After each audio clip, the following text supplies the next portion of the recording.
Nada podemos hacer si tú no estás. Pero yo sé que tú estás aquí. Mira a cada amigo que ha de escuchar tu palabra. Mira a cada hermano que ha de escuchar tu palabra. Dios mío, habla a sus corazones. Rompe sus cadenas. Enjuga sus lágrimas. Sana sus heridas. Salva al perdido. Y toda obra del maligno sea deshecha en el nombre de Jesús.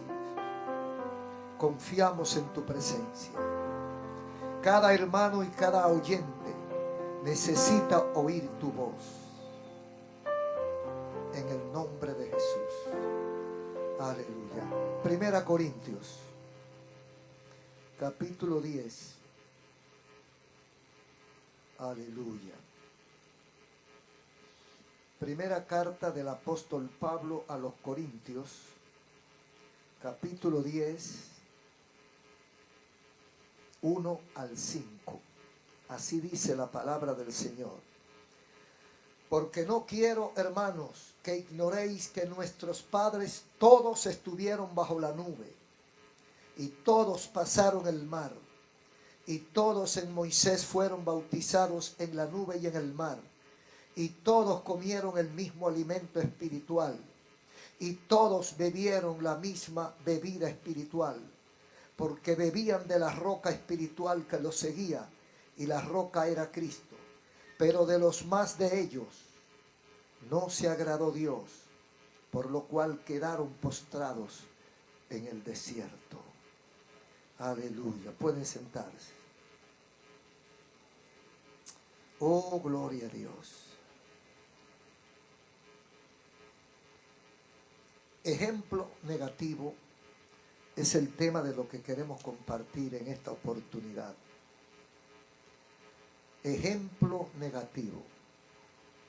En la Biblia hay cosas que conmueven y que nos ponen a pensar. Hay situaciones, circunstancias que se dieron en la Biblia que humanamente no tienen explicación, pero son reales porque lo registra la palabra de Dios.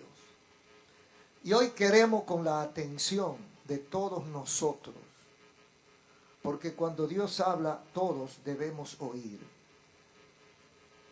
Queremos hablar acerca de ese ejemplo negativo, y por lo de negativo ya sabemos que no debemos copiarlo, porque ejemplo es un patrón.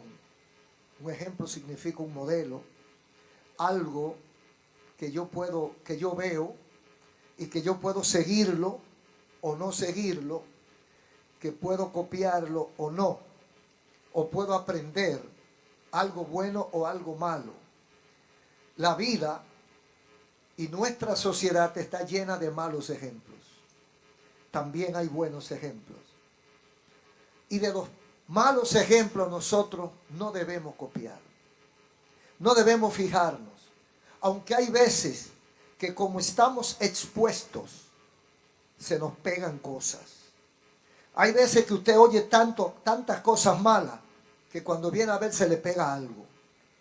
Entonces tenemos que cuidarnos y tenemos que blindarnos, porque malos ejemplos abundan más. Los ejemplos negativos son muchas veces más que los ejemplos positivos. Y esto lo podemos dividir en términos espirituales y términos bíblicos. Cuando hablamos de ejemplos negativos o positivos en la Biblia, estamos llamados a entender qué cosa podemos copiar, porque la Biblia es una historia completa. Usted sabe que cuando un historiador escribe la historia de Ezequiel Molina, y es mi amigo, va a resaltar las cosas positivas mías y las negativas las va a poner bien bajitica o la va a borrar. Y viceversa. Si es enemigo, va a sobresalir las cosas, las debilidades, y las fortalezas las va a ocultar. La Biblia es honesta. En la Biblia está todo. Entonces, cuando escudriñamos la Biblia, aprendemos las cosas que debemos hacer y las que no debemos hacer. Entonces, por eso decimos que hay ejemplos en términos espirituales, y uno de ellos es, por ejemplo, el caso de la relación, ya sea de los profetas, de los patriarcas o del pueblo de Israel. Nosotros chequeamos cuál fue su relación espiritual con Dios. Entonces, dentro de esa relación que ese pueblo tuvo con su Dios, hay cosas que yo debo copiar y hay cosas que yo debo rechazar. ¿Por qué? Porque no siempre hubo buena relación. Entonces, cuando hubo mala relación, yo tengo que averiguar por qué hubo mala relación y cuáles fueron las consecuencias, para yo no copiar eso y no acarrearme esas consecuencias. Entonces también tenemos los ejemplos en términos bíblicos, que son la conducta general del pueblo, ya no su relación espiritual con Dios, sino su conducta, su comportamiento, su forma de vida, su estilo de vida, de lo que le servían y no le servían a Dios, pero que eran de Israel.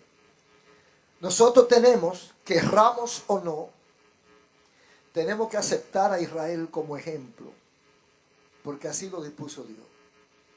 Entonces, no es que Israel sea un ejemplo positivo, es que debemos copiar de Israel. Cuando Israel tropezó con un tocón, fíjese bien cuál fue el tocón y cuál fue la rotura que tuvo por chocar con ese tocón. Averigüe dónde está el tocón, el obstáculo, y no pase por ahí. Porque todo lo que pasa en la iglesia y en nuestra relación con Dios tiene algo que ver con la historia de Israel. Dios lo dispuso así. Dios dispuso a Israel como ejemplo en el sentido de que fue el segmento universal con el cual él tuvo la mayor intimidad o tiene la mayor intimidad. Porque él se presentaba como el esposo de Israel, como el rey de Israel, como el Señor de Israel. Israel en ocasiones fue obediente y vencedores. En otras cosas, en otras ocasiones fueron desobedientes y golpeados. O sea, esas son las dos cosas que aprendemos de Israel. Israel tenía momentos de persecución. Hubo momentos de tortura, de cautiverio. ¿Por qué? Entonces, cuando usted le registra las páginas de la Biblia, usted encuentra que fue una travesura que cometieron. Entonces Dios los castiga permitiéndole al enemigo que lo invada, que los mate, que les robe, que abuse de su mujer y de sus hijos. Pero todo esto tiene una secuela, todo esto viene de atrás, eso no es así, por así. Entonces tenemos que aprender de Israel, porque es el ejemplo. Cuando Israel estaba en buena con Dios, todas las cosas le salían bien. Cuando Israel estaba en mala con Dios, todas las cosas le salían mal. Se parece mucho a nosotros, ¿o no se parece? Cuando usted está bien frío con Dios, como dicen los muchachos, todas las cosas le salen bien. Y cuando usted se porta mal con Dios, entonces usted dice, yo no sé lo que me pasa.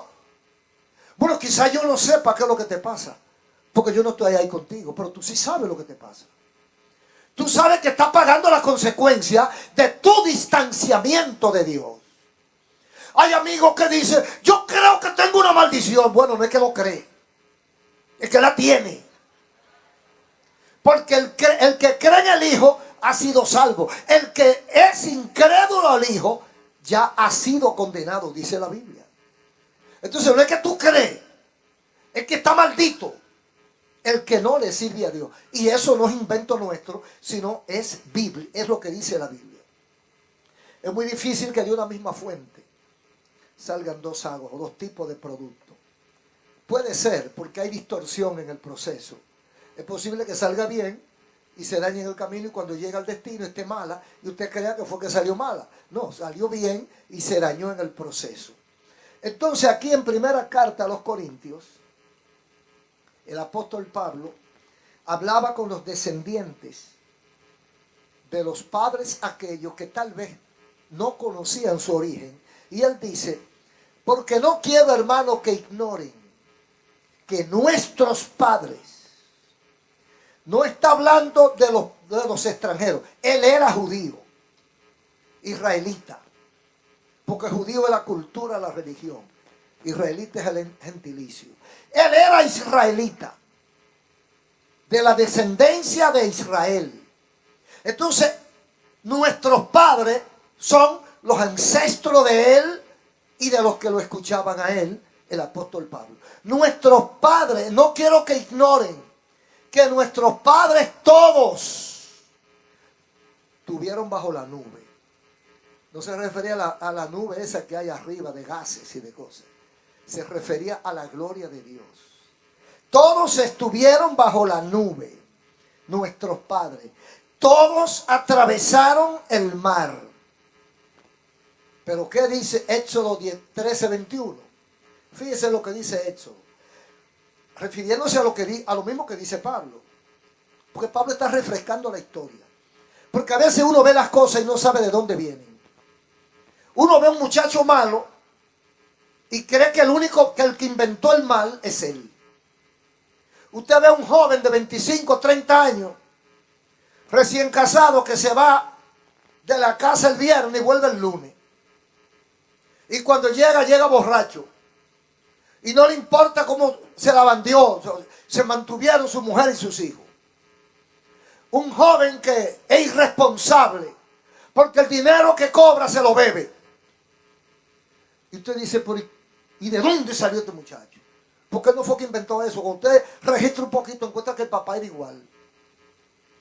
Pero cuando sigue averiguando, encuentra que el abuelo también. Dice, pero el problema es de familia. Porque hay cosas como que tienen un seguimiento familiar. No es que usted esté obligado, oiga bien. Yo no creo en esa maldición, ese tipo de maldición. Hay maldiciones que usted es el culpable, usted las repite. Porque mi papá fuera borrachón, yo no tengo que ser borrachón. Porque mi papá fuera analfabeto, yo no tengo que ser analfabeto. Porque mi papá fuera médico o no fuera médico, yo no tengo que ser lo que fuera mi papá. Yo puedo analizar la vida de mi papá y ver como inteligente que soy, cuál fue el resultado de su vida. Y si yo quiero repetir la desgracia por la cual yo pasé cuando estaba chiquito, entonces yo hago lo mismo que hizo mi papá. Pero yo no estoy obligado a ser borracho porque mi papá fuera borracho, o a ser brujo porque mi papá fuera brujo, porque para eso tengo yo 5 sentidos. Ahora, que mi papá fuera alto y yo salga alto, mi papá fuera gordo y yo salga, eso es otra cosa. Pero en cuanto a lo que tiene que ver con el cerebro, con la mente, con el pensamiento, yo tengo que progresar, yo tengo que crecer y yo tengo que analizar. Entonces Pablo, refiriéndose a lo que pasó con sus padres, y lo que pasó con sus padres está en Éxodo, solo voy a leer un verso, el 21 del capítulo 13. El Señor iba delante de ellos, de día en una columna de nube para guiarlos por el camino, y de noche en una columna de fuego para alumbrarlo. ¿Qué le parece? ¿Quiénes eran los que se beneficiaban de la columna de nube que iba de día para cubrirlo? De día delante de ellos una columna de nube para guiarlo y darle sombra de día. Y de noche esa misma columna de nube se convertía en fuego y alumbraba. Qué bonito. Qué bonito, ¿eh? Ver la gloria de Dios manifestada. Entonces dice Pablo, los padres de ustedes y los míos tuvieron esa experiencia. Participaron de esa nube. Ellos fueron bendecidos por Dios. Está refiriéndose a Éxodo. Cuando salieron de Egipto e iban a Canaán, en ese desierto, Dios nunca los desamparó. Entonces, esa experiencia la tuvieron ellos. Eso no es una experiencia pequeña, hermano. Porque eso revela tantas cosas. Dios va, esa nube, eso es Jehová. 200, 300, 400 mil personas caminando y una tremenda nube detrás de ellos, cubriendo el sol y ellos caminando bajo la sombra. Y se podían detener en el desierto porque el sol no lo quemaba. Y lo guiaba porque la nube era la que le decía por dónde iban a caminar. Y donde iba la nube iban ellos. Y de noche la nube se convertía en incandescente, porque el desierto es oscuro. De noche eso es oscuro. Entonces alumbraba. Yo no sé, porque yo no he tenido esa experiencia, pero ubíquese usted.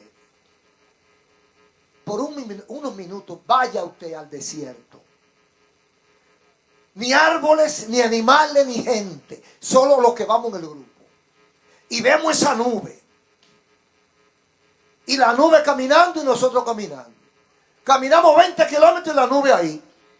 Y la nube, donde quiera que vamos, y va la nube. ¿Y qué es eso? Jehová. Aleluya. Ahí va Jehová. Todos vivieron bajo la nube. Y todos fueron bendecidos por esa nube.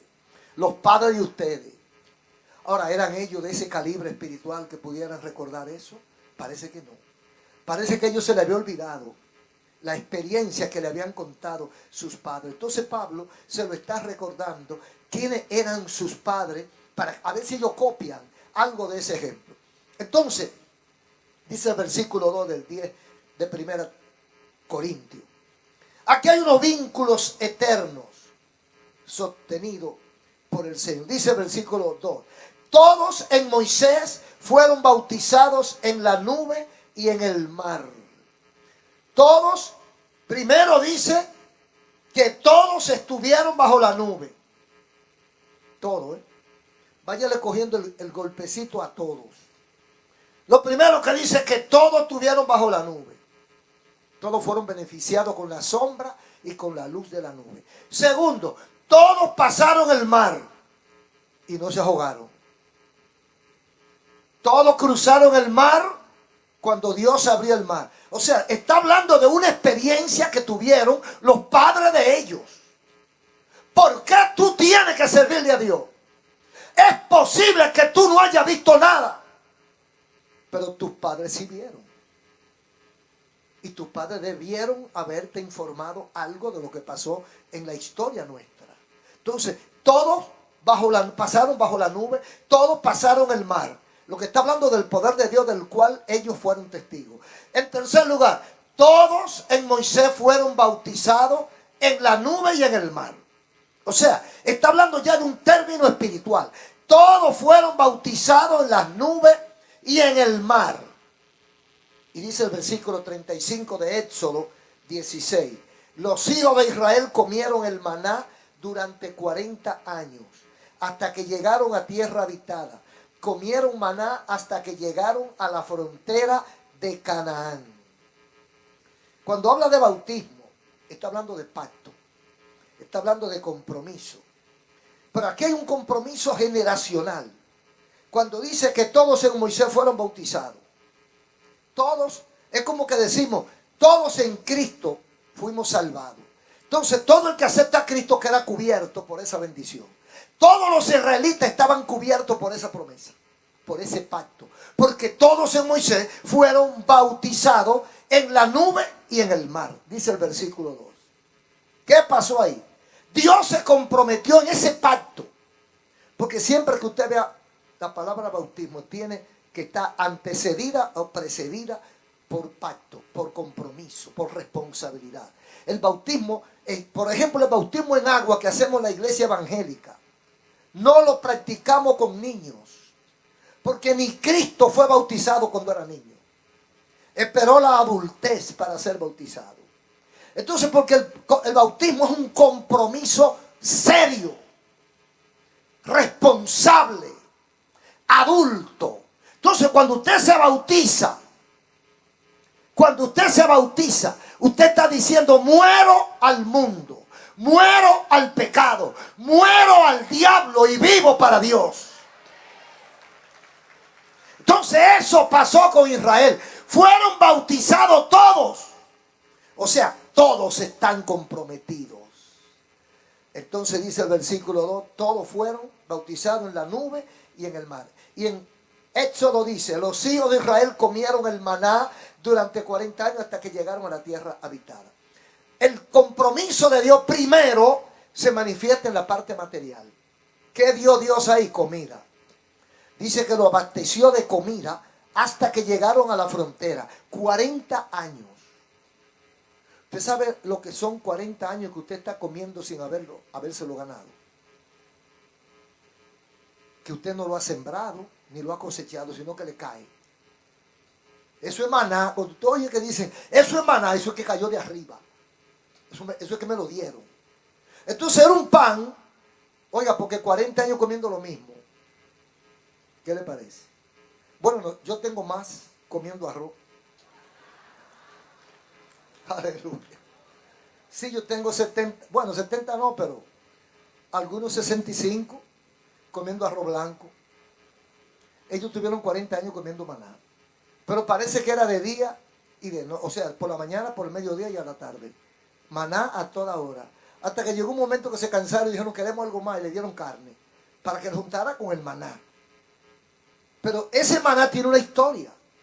Ellos pidieron, se estaban muriendo y Dios les proveyó. O sea, cuando ellos ven el maná, están viendo la provisión divina, por un lado. Porque las cosas hay que pensarlas. Pero ¿qué más estoy viendo yo en el maná? Que Dios es responsable, que Dios es serio, que Dios es fiel, que a Dios no se le olvida que yo no he comido, que Dios sabe que yo necesito comer. Y el maná que Dios mandaba era dietético, era algo hecho por el libro, ni engordaba ni faltaban vitaminas. Ahí estaban todas las vitaminas, A, B, C, D, hasta la Z. Todas las vitaminas estaban en el maná. Oiga, porque con maná solamente 40 años y no fueron desnutridos y no se cayeron muertos ni se pusieron como una bola de gordo. Entonces el maná estaba bien hecho, ¿verdad? ¡Oh, gloria a Dios! Yo siento decirle que lo que Dios da es bueno. ¡Oh, gloria a su nombre! Dios ni lo pone salado ni desabrido, ni mucha azúcar ni poca, ni demasiado aceite ni poco, ni muy crudo ni muy quemado, sino ahí. Aleluya. Oh, gloria a Dios. Y cuando eso llega al estómago, el estómago dice, oye, por esto como que lo hicieron para mí. Y le cae bien. 40 años también quiere decir la capacidad de Dios. Porque hay gente que creen que Dios es el Dios de lo grande o el Dios de lo pequeño. Dios es Dios de lo chiquito y de lo grande. Cuando usted tiene un problema pequeño, hable con Dios. Pero cuando sea del tamaño de este edificio, también hable con Dios. Porque Dios resuelve como sea. Entonces ellos aprendieron que Dios no se había olvidado de ellos. Y ellos aprendieron que Dios es un Dios de detalles. Aleluya. Dios es un Dios de detalle. Por eso yo no creo en aquello de que me quiero casar, voy a orar para que Dios me mande una muchacha o un muchacho. Pero cuando llega la persona, no me gusta. Bueno, eso te lo mandó Dios.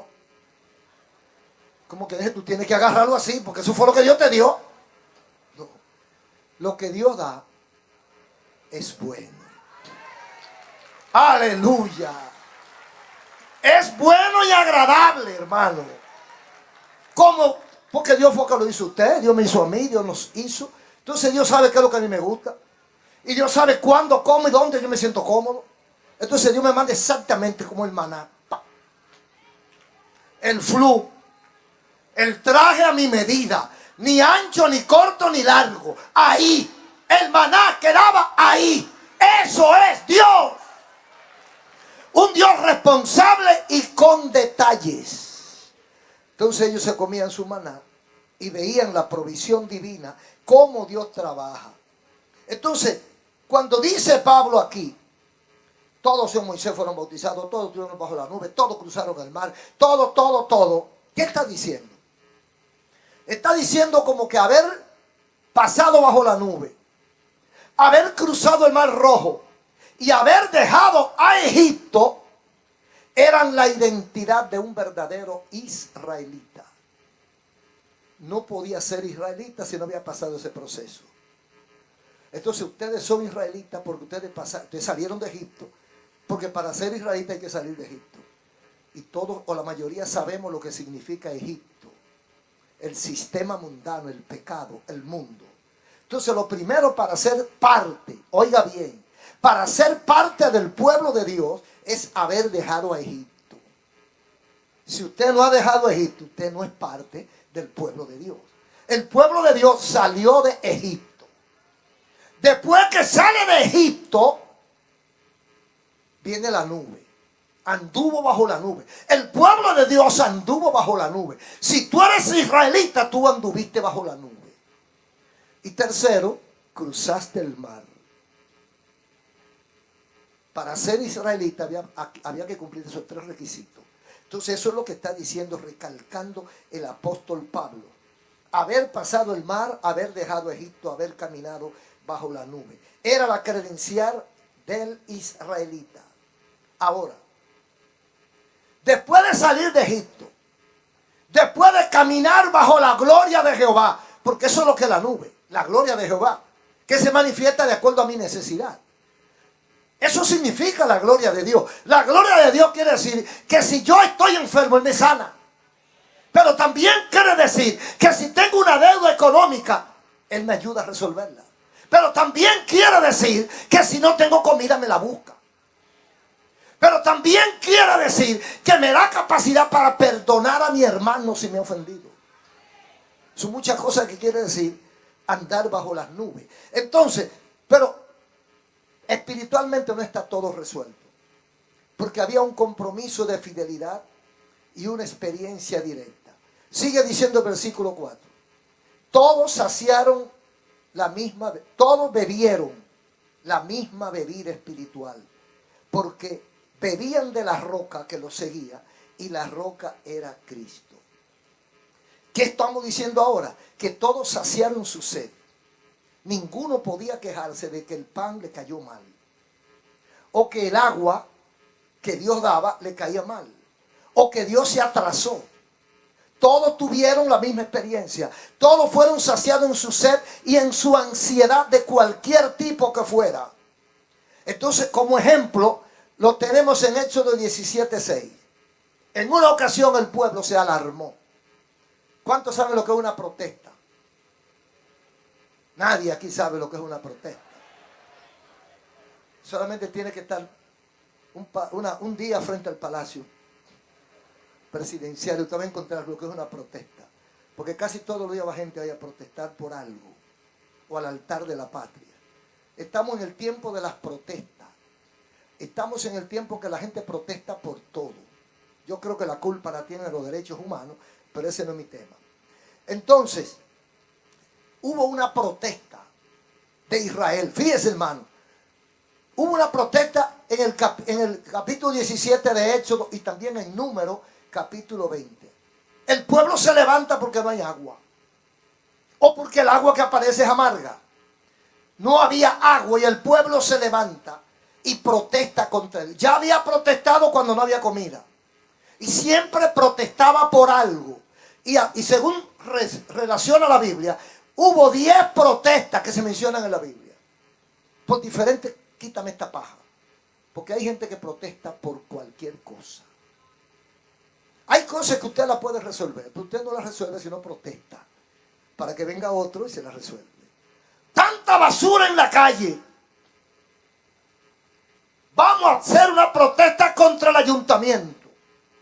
Cuando llueve, los filtrantes se tapan, el agua se acumula y esto es un desorden. ¿Y quién tiene la culpa? El ayuntamiento. Y después del ayuntamiento el gobierno. Y el que echa la basura, ese no tiene culpa. ¿Qué es lo que tú tienes que hacer? Comenzar a concientizar a tus hijos y tú mismo y a todo el que tú puedas a decirle que la basura debe ir al zafacón. Si lo hacemos todo, las calles estarán limpias. No se taparán los filtrantes y no se acumulará el agua. Ah, no, pero protestamos porque se acumula. Porque esa es la naturaleza humana. Israel era igual.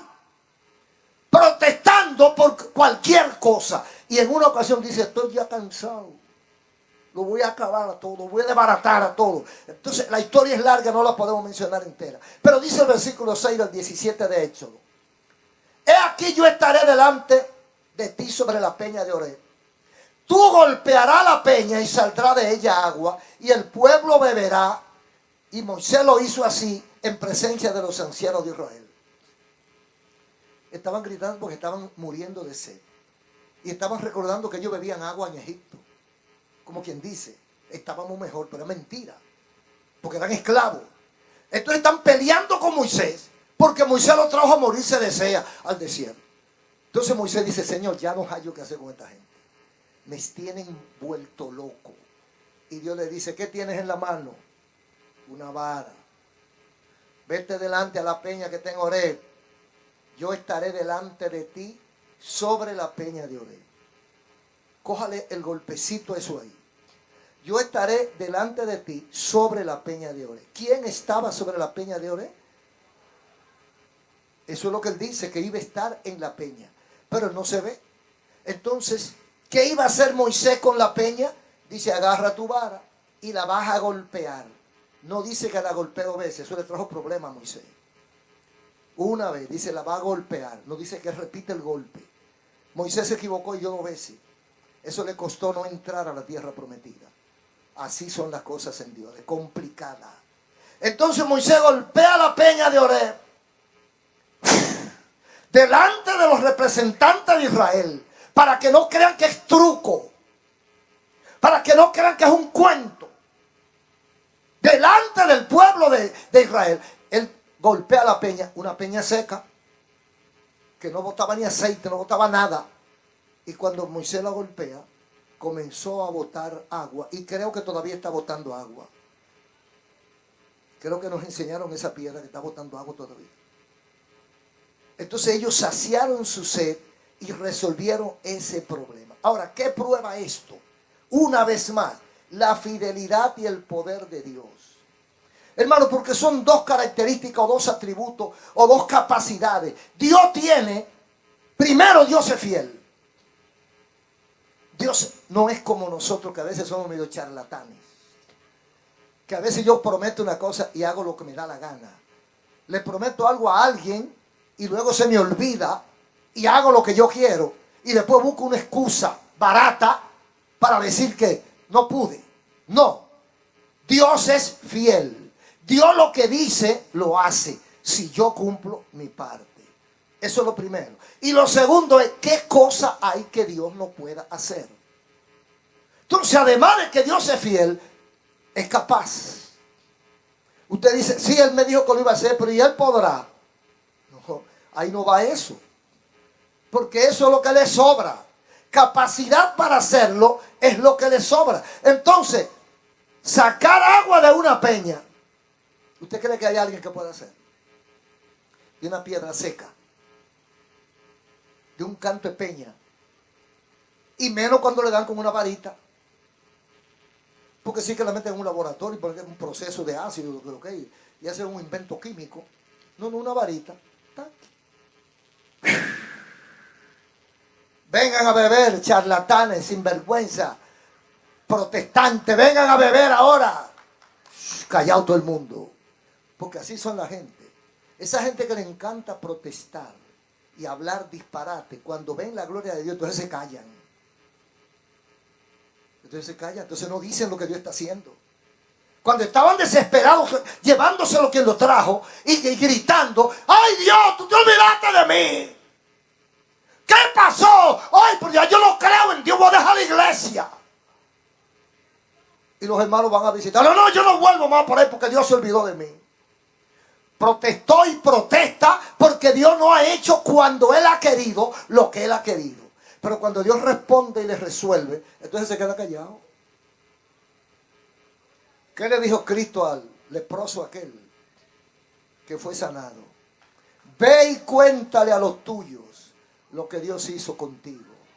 ¿Qué le dijo Cristo al endemoniado gadareno después que fue libre? Vete a los tuyos y cuéntale. ¿Qué le dijo Cristo al rico que murió y que fue llevado al infierno y que quería que mandaran a Lázaro? Allá hay gente que le está diciendo. Porque es una responsabilidad nuestra comunicarle al mundo lo que Dios hizo con nosotros. Yo no puedo tragármelo y quedarme callado. ¿Por qué no puedo ser egoísta? Tengo que compadecerme del otro. Y cuando yo veo esos matrimonios llevándoselo el mismo diablo, cuando yo veo esos jóvenes perdidos, cuando yo veo esas jóvenes que no saben qué van a hacer con su vida ni con su cuerpo, ¿qué podemos hacer? Darle del agua que nos dieron a nosotros. Como le dijo Cristo a la samaritana: si toma del agua que yo doy, sierva, mira, aleluya. No, porque yo tengo tantos años dando bandazos. Yo no sé cuántos hombres yo he tenido y ninguno sirve. Yo he trabajado en toda la factoría, en toda la fábrica, y a ninguno me tratan bien. Estoy harta de la vida. Dice Cristo: si toma del agua que yo te doy. Aleluya. Si te toma par de traguitos de esta agua, no volverá a tener sed. Jamás.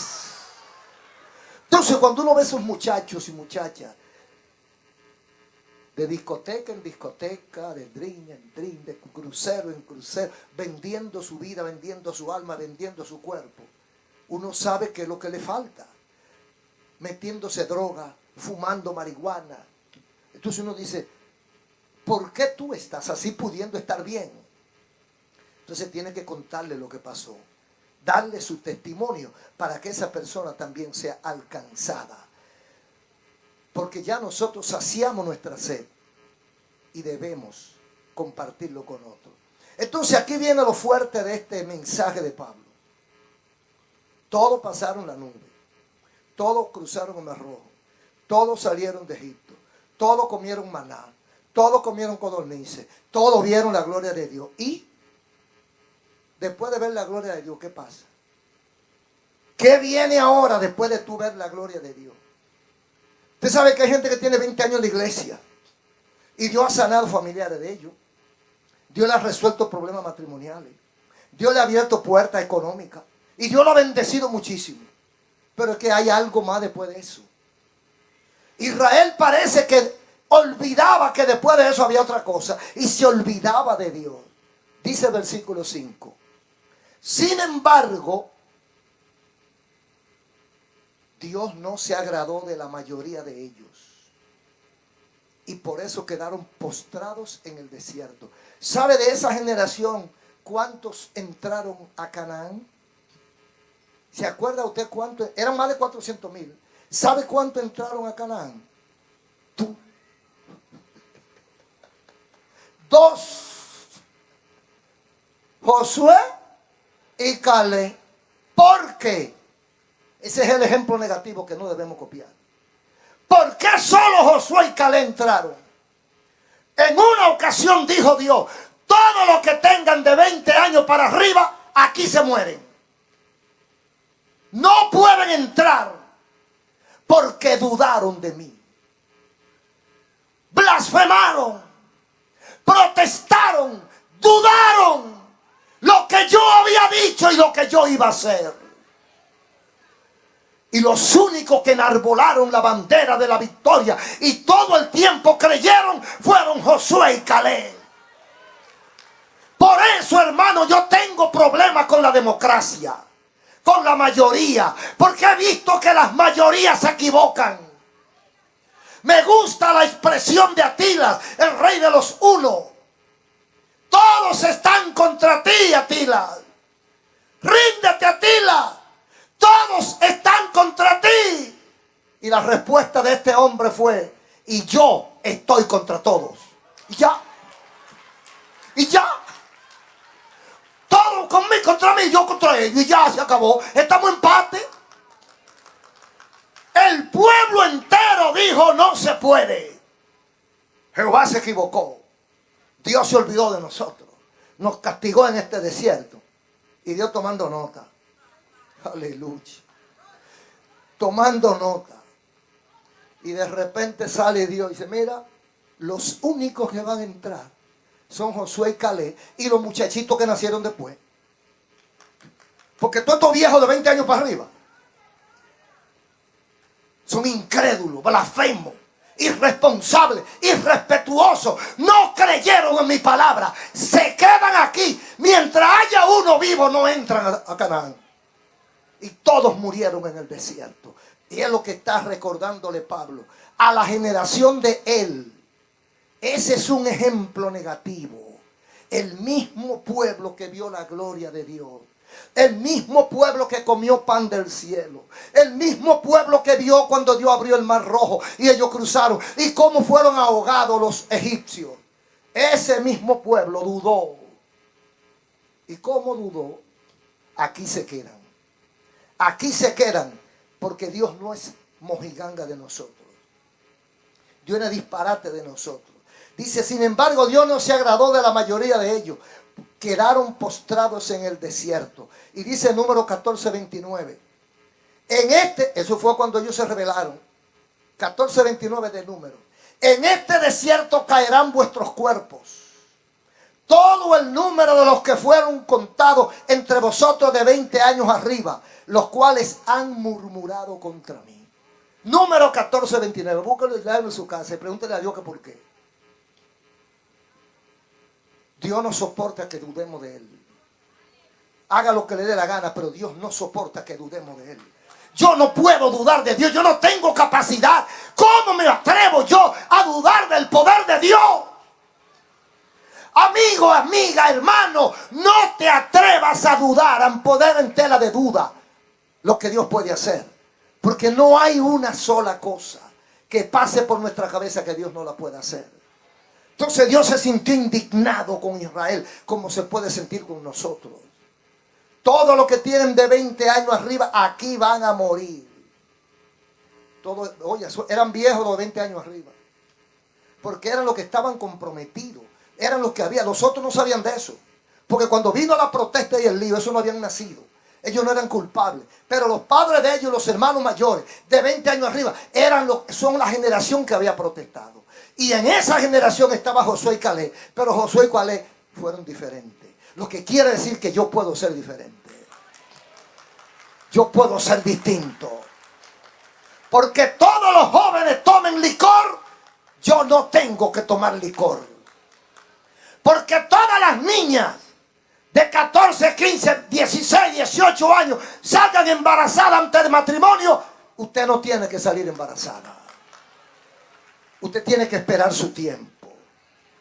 Josué y Caleb esperaron el tiempo de Dios. Y dijeron, es difícil lo que se ha propuesto. Lo que Dios ha prometido es muy difícil. Pero fue Dios que lo prometió. Es increíble, pero fue Dios que lo dijo. Por lo tanto nosotros, y en una ocasión no recuerdo si fueron ellos u otro parecido a ellos, que le hablaron de los gigantes que había en Canaán. Y sabe la respuesta. A esos gigantes nos los comeremos como pan. Aleluya. Porque cuando usted está agarrado del Señor, cuando usted está en íntima comunión con Dios, conoce un poco a Dios. Los gigantes, usted lo ve como galleta de soda. Y se lo come. Ahora el que no está pegado de Dios, cualquier problemita así, lo ve como una montaña incapaz de subirla. Imposible de trepar. Ay no, yo ni me atrevo a empezar. Pero el que está en Dios cuando lo mira dice, ¿qué es lo que tú estás mirando? Pero tú no ves que eso no es imposible. Pero ¿qué es lo que tú estás mirando? No, ¿qué es? Pero ¿cuál es la imposibilidad? Porque el creyente lo ve como pan. Y lo más que va a hacer el pan es comérselo. Entonces Josué y Caleb fueron los únicos que disfrutaron. Ahora, ¿cuáles son las lecciones para hoy nosotros? Según Pablo, el capítulo 10 de 1 Corintios 6 al 8. Dice, en primer lugar, mas estas cosas sucedieron como ejemplo para nosotros. Agarre eso ahí, hermano y amigo. Las cosas en la Biblia no están por casualidad, al azar, por coincidencia. No, eso tiene un propósito. ¿Por qué está esa historia ahí? ¿Por qué el apóstol Pablo habla de eso? ¿Por qué Número y Éxodo hablan de esa página oscura de la relación de Israel con Dios? Entonces dice Pablo aquí, estas cosas sucedieron para ejemplo de nosotros. Pero ejemplos negativos. Ejemplos para no repetir. Si yo he disfrutado de la gloria y de la gracia de Dios, lo primero que debo ser agradecido. Debo ser inteligente y saber que Dios no me dio eso por mi linda cara. Que Dios me lo dio por su misericordia, por su gracia. Y que yo no valgo más que nadie. Pero que si me porto mal me lo quitan. Entonces ese ejemplo no debemos copiarlo. El ejemplo de Israel en el aspecto de su mala relación con Dios, de su desobediencia, de su protesta, de su rebeldía, no lo copie. Porque le pasa lo mismo. Va a morir en el desierto. ¿Y qué significa el desierto? Pasando trabajo. Eso es lo que significa el desierto a grandes rasgos. Pasando trabajo. Mordiendo el polvo de la tierra con su propia lengua. Lamiendo lodo. Sufriendo desabastecimiento y escasez. Sufriendo picaduras de plagas y de enfermedades. Eso es el desierto. Una cacata por aquí y un 100 pies por allí. Un escorpión por allá, una culebra venenosa por allá. Y corre para acá que te agarra la cobra. Y agarra por allí el león.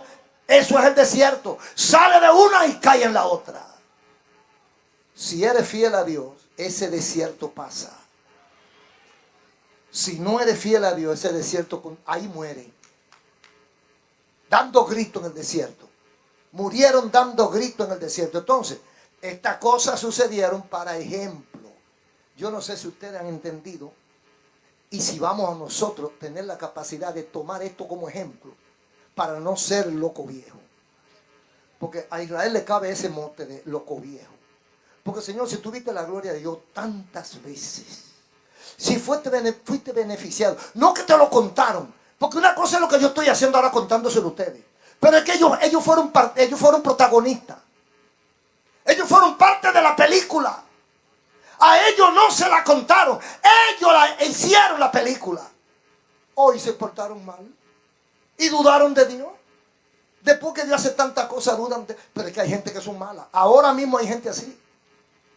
Hay gente aquí que ha visto la gloria de Dios y no le está sirviendo como Dios quiere. Hay amigos que han sido beneficiados por la gracia de Dios y no son capaces de entregarle su corazón. Hay amigos que han visto familiares ser salvados por Dios o sanados por Dios o librados por Dios de algo y no son capaces de venir a darle la gracia. Y se mantienen de lejito. Como quien dice, allá llegue, aquí no pegue.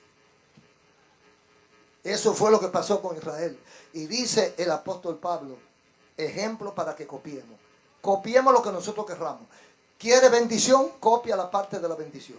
¿Quiere que te pase lo que le pasó al paquetón que murió en el desierto? Entonces copia eso para que te pase lo mismo. En segundo lugar, la segunda lección, versículo 6. Para que no codiciemos cosas malas como ellos codiciaron. Codicia y avaricia son el amor desmedido a las cosas materiales. Hay gente que abandona hasta su salud por la codicia. Hay gente que desbarata su matrimonio por la codicia. Hay gente que lo que quiere es progresar. Y el progreso es bueno. Pero tiene su límite, tiene su precio. Entonces hay gente que sacrifica en su familia. Sacrifican sus hijos. Sacrifican su matrimonio y hasta su salud. Trabajando más de la cuenta. No duermen, no comen bien, porque tienen que ganar dinero. Cualquiera me oye y cree que yo estoy en contra del dinero. No es que yo estoy en contra. Yo estoy a favor de la vida. Y a favor del Señor. Y todo lo que se le pega, amén. Pero el dinero no puede ser lo primero, ni el progreso material puede ser lo primero. Ahora, cuando usted ama las cosas materiales, le pasa lo que le pasó a esta gente. Codiciaron. Y cuando codiciaron, ¿qué hicieron? En el desierto no había nada que codiciar. ¿Qué iban a codiciar en el desierto? No, pensaron en Egipto, en lo que dejaron en el mundo, en lo que dejaron con Faraón. Ay, si yo estuviera en Egipto, en aquellos bailes, en aquella fiesta. Cuando esa gente terminaba su fiesta, repartían de todo. Y nosotros agarrábamos aunque sea la basurita y estábamos mejor que en el desierto. Y comenzaron a recordar las especies, las hortalizas, los víveres de Egipto y a soslayar, a opacar lo que Dios estaba haciendo en el desierto. Yo prefiero el maná del desierto y no los manjares de Faraón. Un aplauso a Cristo.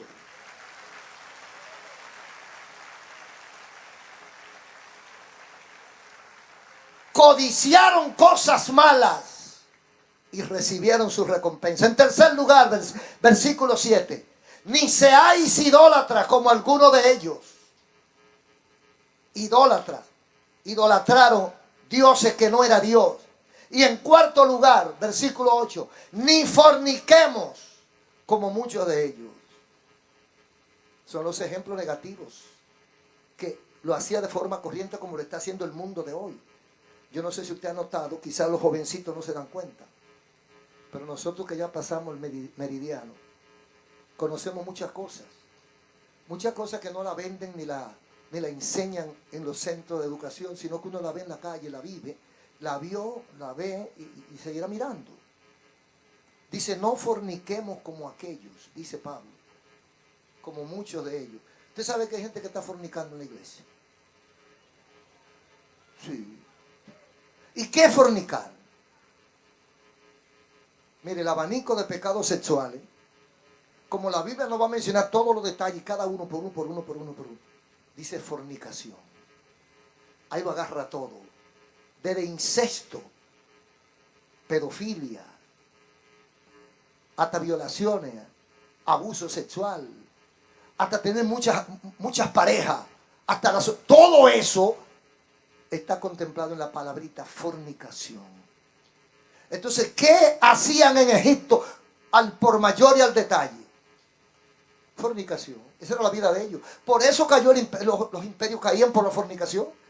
El imperio de Roma, el imperio griego, el imperio babilónico cayeron por la fornicación. Entonces, eso era lo que ellos recordaban. El placer de Egipto. Ay, que cuando yo estaba en el mundo, en una ocasión iba con un hermano por una ciudad, aquí en la ciudad, y pasa una hembrota, esas hembras que parecen, ¿usted sabe? Y se queda mirándola. Y como él se dio cuenta que yo lo vi, aleluya, dice, ay, si me sucede cuando yo estaba en el mundo. Digo, oh, tú te acordaste entonces de cuando tú estabas en el mundo y de lo que tú hacías. Eso es fornicación. Yo estoy seguro, no de seguir preguntando para evitar más problemas, pero yo estoy seguro que en la mente de él, en el cerebro de él, esa mujer estaba desnuda. Por lo menos eso. Entonces es lo mismo que hizo esta gente. Y Pablo les recuerda, no forniquemos como muchos de ellos. Ah, no, yo no estoy practicando sexo en la calle, pero con la mente. Tu mente está en el mundo. Tu mente está en el pasado. Tu mente está en lo que tú dejaste afuera. Olvídate de esa basura. Rompe esa cadena. Desvincúlate del diablo, porque tú eres nueva criatura. Ah, que cuando yo estaba en el mundo manejaba mucho dinero. Pues vete entonces. Vete a manejar tu dinero. ¿Por qué viniste a Cristo? Porque a pesar del dinero que tenía, no tenía lo que tiene aquí. Eso es todo. Porque a veces lo único que tienen es dinero. Lo único que tienen es dinero. Porque le hace falta todo lo demás. Y afanan y bregan y luchan, pero no lo consiguen porque el dinero no es todo. Entonces, están en Cristo, son felices, tienen paz, pero no tienen dinero. Digo, antes tenía dinero, tenía mujeres, tenía fama, tenía amigos, pero no tenía paz. Entonces, cámbialo. Porque aquí nadie está amarrado. Nadie está obligado. Todos estamos aquí porque queremos. Y queremos porque no somos brutos. Porque somos exageradamente inteligentes. Entonces, hicimos un chequeo. Afuera hay muchas cosas, pero no me convienen. Aquí hay poca cosa. Pero esta poca cosa de aquí es como la semilla de mostaza. Esto es como un cohete espacial.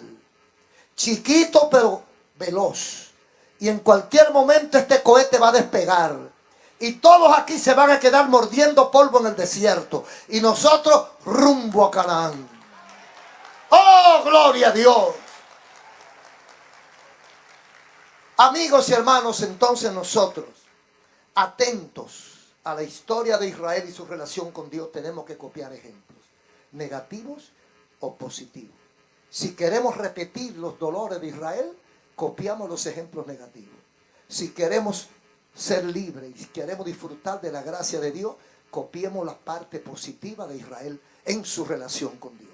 En nuestras manos está tomar la decisión de vida o de muerte. Así que tú escoges. Ejemplos negativos sobran en el mundo, pero no son lo que convienen. Hay ejemplos positivos que son lo que nos convienen. Un aplauso a Cristo.